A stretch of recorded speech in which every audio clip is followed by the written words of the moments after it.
Jean Ling stepped out of the carriage, her eyes scanning the surroundings cautiously before entering her house. Shui Ling, her younger brother, rushed to hug her, exclaiming, "Mother, Cece is back." Jean Ling's gaze drifted toward her mother, who was cooking at the stove. Her mother's eyes narrowed, and she asked, her voice laced with frustration, "Where were you, Jean Ling?" Jean Ling hesitated, her voice barely above a whisper. I was, just. Her mother's expression turned venomous. "With that bastard." Her voice cut through the air, sharp as a knife. "What do you want, Jean Ling?" "That monster, Wei Liang, once ravaged our lives, leaving us in ruins. And now, he's back, like a vulture circling its prey. Are you really willing to let him destroy us all over again?" Her words dripped with venom, each one a painful reminder of the past. "Don't you remember, Jean Ling? When he was alive, he brought us nothing but suffering. We were once a proud family, respected and admired. But he took everything from us, our wealth, our status, our very dignity." Jean Ling's mother paused, her eyes blazing with anger. "Maybe you've forgotten the harassment you faced, the way men would taunt you. Don't you remember how the assassins attacked your father, leaving him in a coma?" Jean Ling cut her off, her voice shaking. "But Wei was the one who saved Dad's life from them." Her mother's face twisted in disgust. "Don't talk back to me, Jean Ling. And don't forget, the attack happened because of him. Look at yourself. How misbehaved you are. You act like a man. As a woman, you have no feminine qualities." Jean Ling's mother scrutinized her attire, disdain etched on her face. "You should adorn yourself in light-colored garments, conduct yourself with grace, and exude elegance. Instead, you wear black, wield a sword, and comport yourself like a battle-hardened warrior. You embody every trait of a man: anger, belligerence. Can you, just once, behave like the delicate girl you were meant to be? Have you ever seen your friend Xiao Yun? Isn't she a girl too? Learn something from her. But you're the complete opposite." Her mother's voice dripped with concern, tinged with a hint of desperation. "Have you ever stopped to consider who will take you as their wife, seeing the way you dress and behave?" Jean Ling's anger boiled over, and she shouted, her fists clenched. "It's always about marriage. Do you not want me here? What do you want me to do, Mom? Shall I leave the house right now? Would that make you happy? And as for my marriage, I can take care of myself. I don't need anybody, and I don't fear anybody." Her mother's face turned red with rage. "Don't you dare do such things." Jean Ling's voice trembled. "Why shouldn't I? You don't want Wei to live here, so let me leave too." Her mother's voice grew cold. "Are you saying all this because of what I said to you or because of Wei Liang?" Jean Ling's eyes burned with frustration.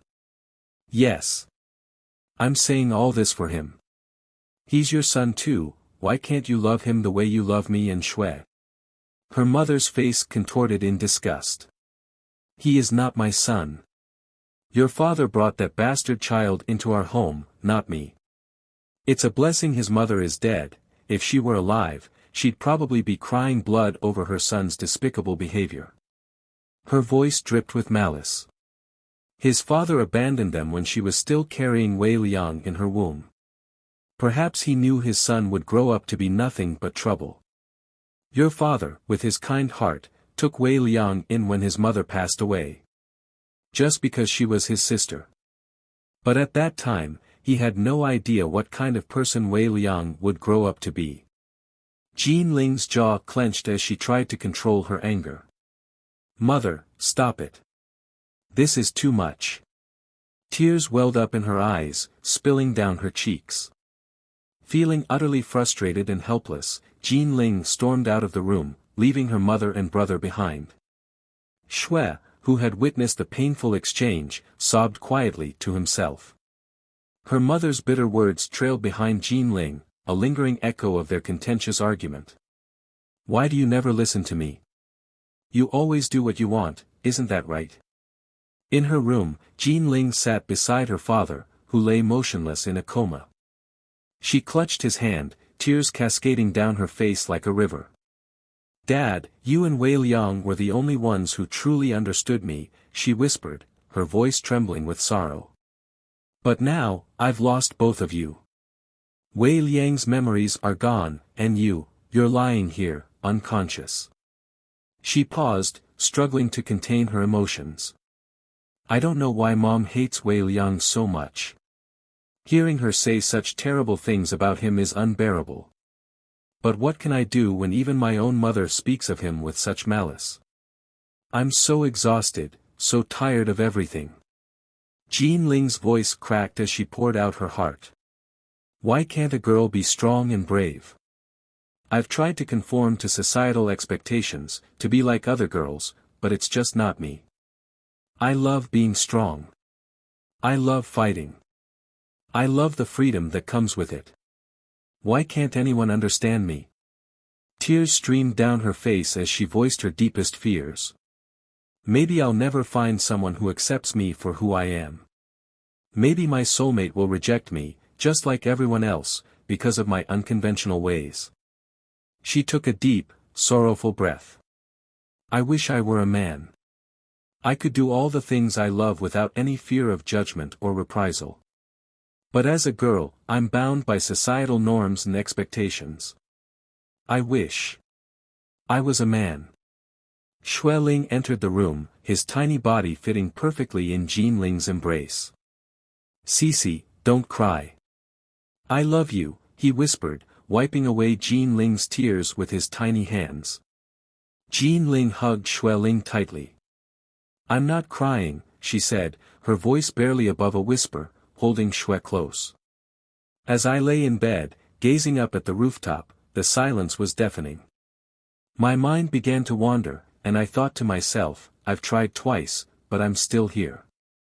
I didn't travel back to my own era. Why is all this happening?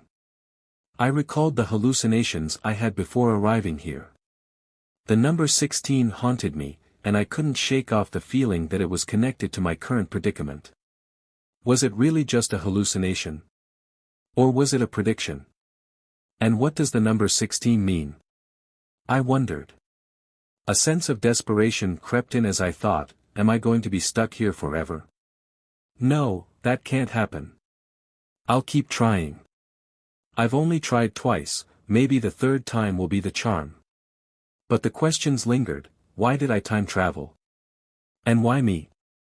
Am I in a coma, imagining all this after falling into the lake? But if I'm really in a coma, why did I hallucinate all of this already? The memories of Wei Liang's death and my presence in his body flooded my mind. Why did I end up in his body? I pondered. I had read about Prince Huan Shu, who was said to be rude, but I didn't see anything like that. He seemed calm, yet filled with ego. According to the book, he was jealous of Wei Liang. Is he really? I wondered. The way he saved me, thinking I was Wei Liang, didn't suggest hatred, in fact, it contradicted his alleged jealousy. Riki, it's only been one day, I told myself. I shouldn't be thinking about all this.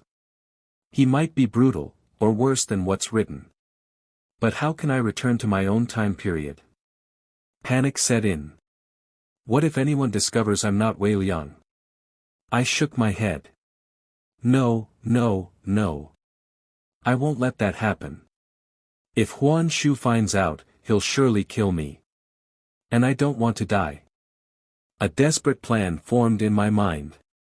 Maybe if I change everyone's fate, I can return to my own era.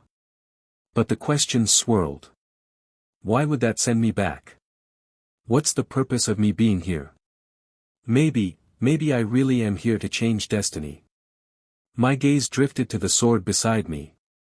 I picked it up, and my fingers instinctively went to its tassel, which had detached. Wow, it looks so good, I breathed, admiring its intricate design. I kept admiring its beauty and thought to myself, it's quite heavy. Ah, I remember when the attack happened, I tried to hold the sword properly, and it was so heavy. I continued, and with this heavy tassel, it becomes even heavier. How did Wei Liang hold this sword so effortlessly? As I lay there, my mind began to wander again. Who could be behind the attack, and what's their motive? I wondered. The memory of Wei Liang's enemies flashed before my eyes.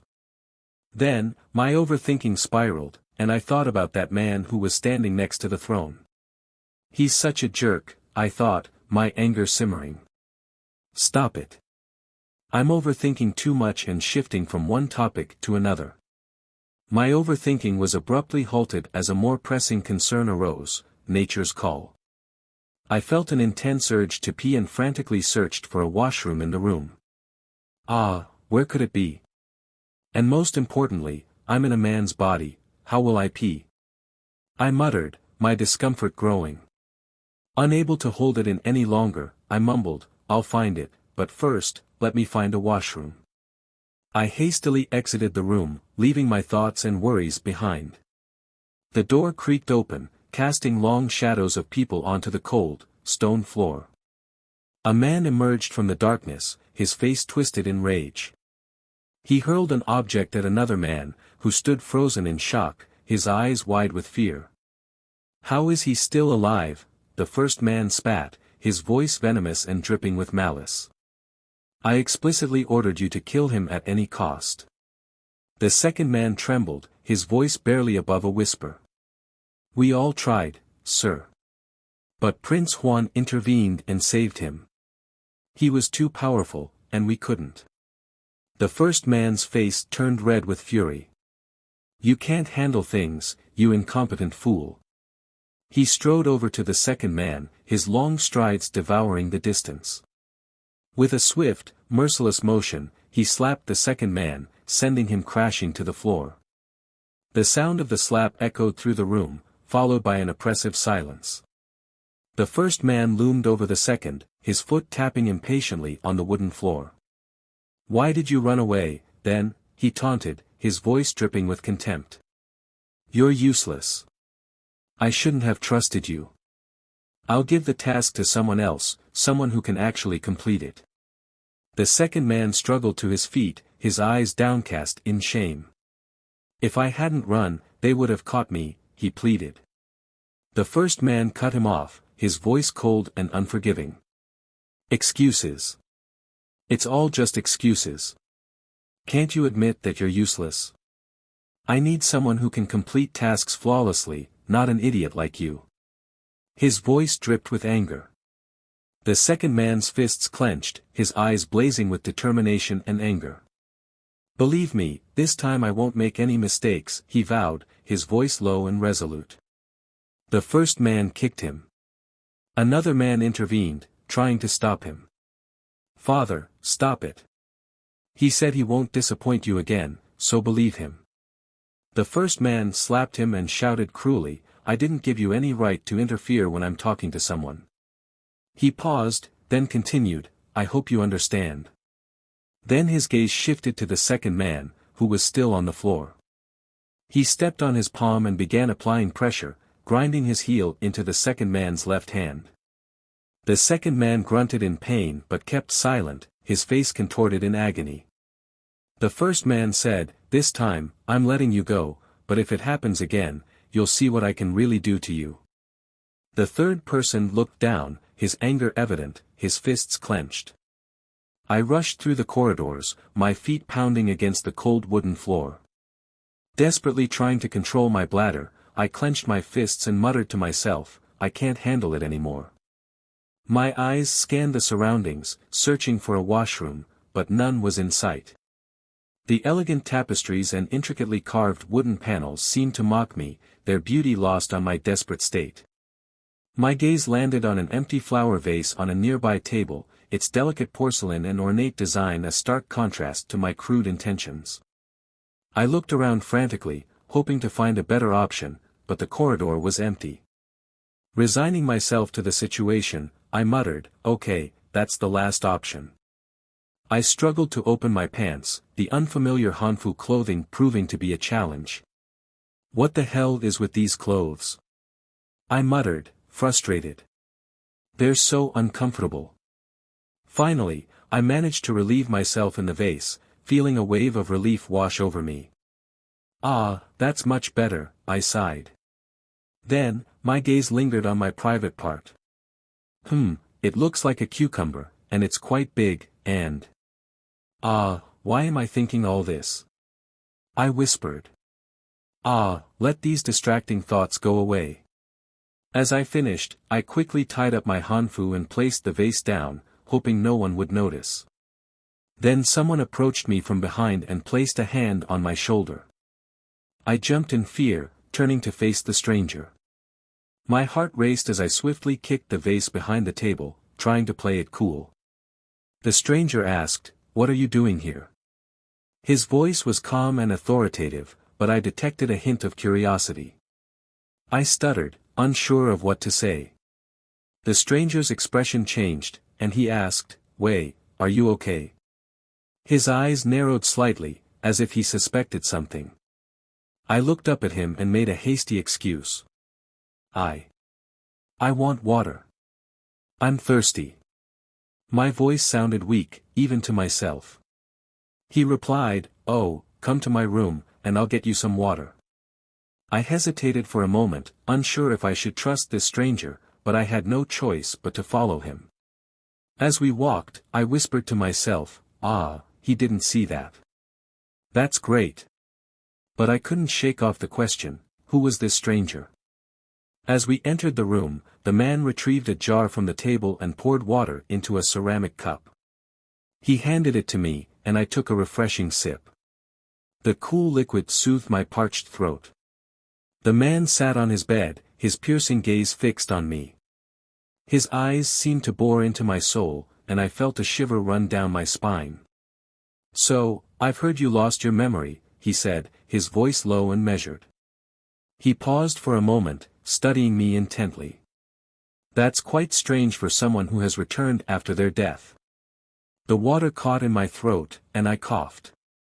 He swiftly got up and tapped my back, his touch sending a spark of electricity through my body. I felt a little uncomfortable and glanced at him warily. He held my wrist, examining the bruise. "How did you get hurt?" he asked, his voice tinged with curiosity. I thought for a moment before replying, when we were coming to the palace, He cut me off, his expression serious. "You got attacked. You should be careful, anything could happen to you here." It seemed like he was genuinely worried about my safety, but his words also felt like a threat. I nodded, still trying to process his words. "How do you know about it?" I asked, my curiosity getting the better of me. His smile was tinged with amusement. "Oh, I almost forgot that you lost your memory." His voice dripped with confidence, and I sensed a hint of taunt in his words. "I'm Qianli, the son of the advisor. I know everything." I recalled the man who stood next to the throne, provoking everyone. "That man who was standing next to the throne?" I asked with curiosity. Qianli replied, "Yes." I muttered, that man was truly an advisor, no wonder he's so full of himself. His son's just the same. Both are jerks. Qianli's expression turned cold. "I know you think my father is mean, but he's actually kind-hearted. He's just worried about the kingdom and doesn't want to take any risks. There are many rumors circulating that you betrayed the palace," he said, his voice carrying a warning tone. "If you can prove your innocence, he'll treat you differently. But until then, bear with his behavior." His eyes glinted with a hint of warning. "Just be careful, Wei Liang," he said, his voice low and even. "The palace is a treacherous place, especially for someone with a great reputation like yours." Qianli grasped my shoulders, his gaze locking onto mine. "Be careful, Wei Liang," he whispered, his voice laced with seriousness. He leaned in closer, his breath tickling my ear. "Many lives are at stake, and betrayal lurks around every corner. Trust no one." A shiver ran down my spine. "Shall I leave now?" I asked, eager to escape the ominous warning. Qianli suddenly chuckled, his expression shifting into a mischievous grin. Oh, Wei Liang, I was just joking. Did I scare you? I searched his eyes, unsure if he was truly teasing or hiding something. Can I go now? I pressed. Qianli nodded, his smile still in place. You can go, but since you've lost your memory, do you even know the way back to your room? I hesitated. He laughed. Obviously not. Let me escort you. As we walked through the corridors, I felt uneasy. The silence between us was oppressive, and I couldn't shake the feeling that Qianli was watching me. When we reached my door, his parting words sent a chill down my spine. Once again, I have to say, be careful. Anything could happen here. Protect yourself and stay alert. He sneered before I shut the door. I stood there, frozen, trying to process what had just happened. Every word he spoke carried a warning. Ah, I'm so sleepy. I don't want to think about anything else right now. Let me take a nap. I wish this was all just a dream, and when I open my eyes, I'll be back in my era, I muttered.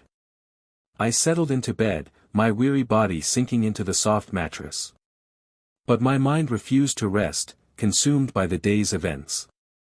I want to know why Wei Liang's mother was acting so cruelly. But who could tell me the truth? I whispered into the darkness. And then, like a lifeline, a name surfaced in my mind. Xiao Yun. Tomorrow, I would seek her out and uncover the answers I desperately needed. Night passed. The loud noise of the door opening jolted me awake, disrupting my peaceful slumber. Tong's gentle whisper followed, "Child Wei, go and take a bath." I groaned, my voice barely above a whisper. It's not a dream, it's really happening. I then protested, "Go away. Let me sleep." Bao's voice took on a sense of urgency. "Child.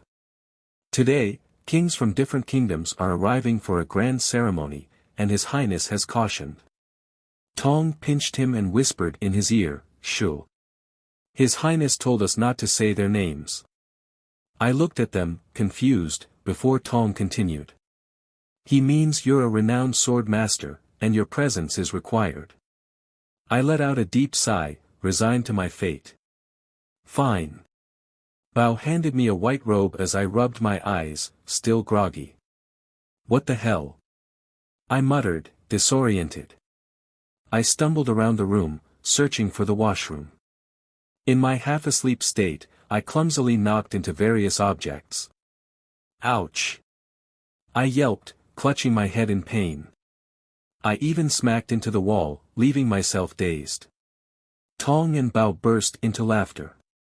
Tong chuckled. "Child, what are you doing?" Still half asleep, I grumbled, looking for the washroom. Bao snickered. "Child, why are you searching here? It's not in this room." I threw up my hands in frustration.